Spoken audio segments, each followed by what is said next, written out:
On étudie une maison ancienne chauffée par 6 radiateurs électriques de 3000 watts.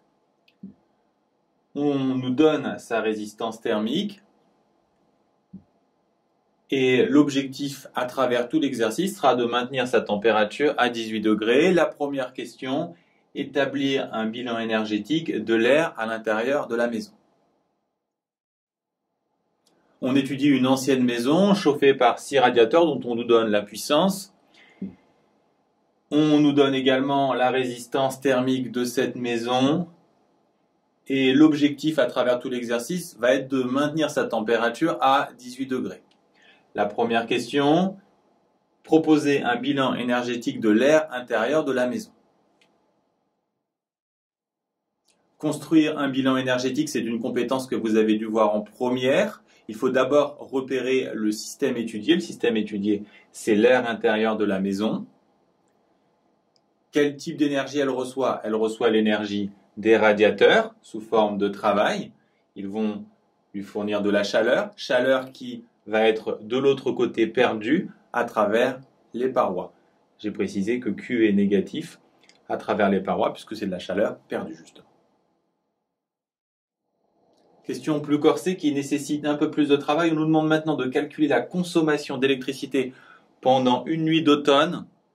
On nous précise que cette nuit-là, dehors, il fait 8 degrés et on considère que la nuit court de 20h à 8h du matin.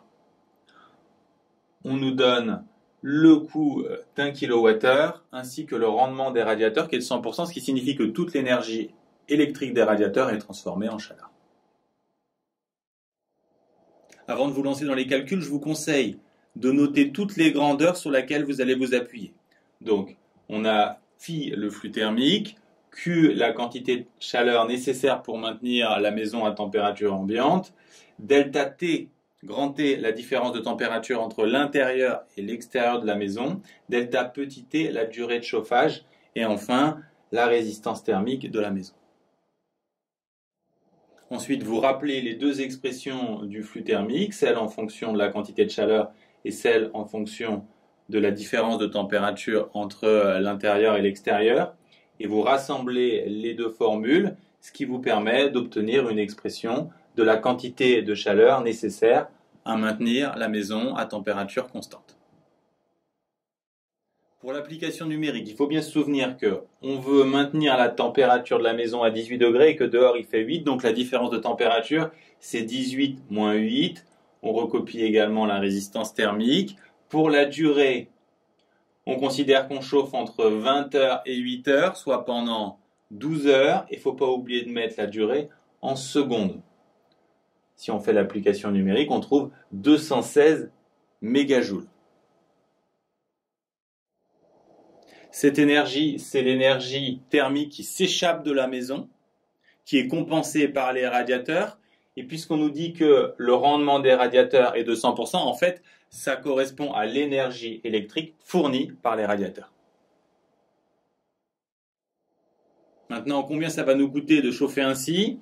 Alors, ce qu'il faut voir, c'est qu'on nous donne le prix de l'électricité en kilowattheure. Donc, il faut se souvenir que 1 kWh, c'est l'énergie fournie par un appareil qui fonctionne avec une puissance de 1 kW, soit 1000 watts, pendant une heure, autrement dit 3600 secondes, ce qui nous fait une énergie de 3,6 mégajoules. Pour obtenir donc la quantité de chaleur à fournir pour maintenir notre maison en kilowattheure, on fait la division de cette quantité d'énergie par celle-ci et on trouve 60 kWh. Puisque 1 kWh c'est 0,15 €, le prix à payer pour chauffer une nuit avec une quantité de chaleur de 60 kWh, c'est bien entendu 60 fois 0,15, ce qui nous fait 9 € de consommation électrique pour une nuit. C'est énorme, mais on nous a précisé que c'est une vieille maison, donc c'est tout de même possible. Enfin, on nous demande si les 6 radiateurs sont suffisants pour produire une telle énergie. Je vous rappelle, une énergie, c'est une puissance fois un temps, et on va se demander si les 6 radiateurs sont suffisants, si poussés au maximum de leur puissance, ils peuvent fournir cette énergie. Donc, je rappelle encore une fois, l'énergie, c'est une puissance fois un temps. On a 6 radiateurs à 3000 watts.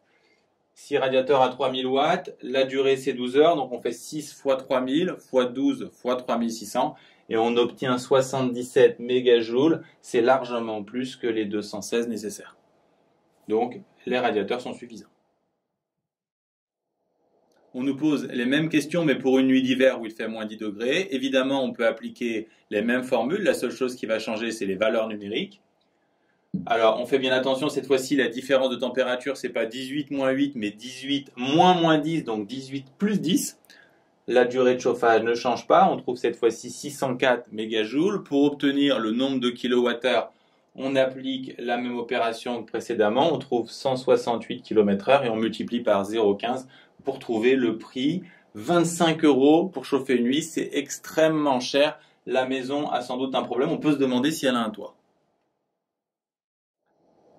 Est-ce que les 6 gros radiateurs sont suffisants pour chauffer une telle maison? On a déjà fait le calcul. Ils sont capables de générer en une nuit 777 mégajoules. Donc oui, ils sont suffisants, mais c'est clair que ça serait beaucoup moins cher d'isoler la maison.